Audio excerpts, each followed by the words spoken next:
Alright, hey guys, how's it going? So this video is a changeover from the exhaust when I bought the car, which was like just a homemade straight pipe, cut the cats out, and cut the resonator out, and throw on a Flowmaster muffler from AutoZone or whatever.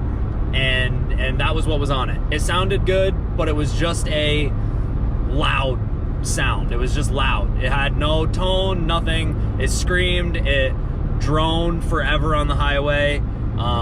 So I got a Flowmaster Outlaw, which is 2 3/4 through and 3-inch exit, I believe.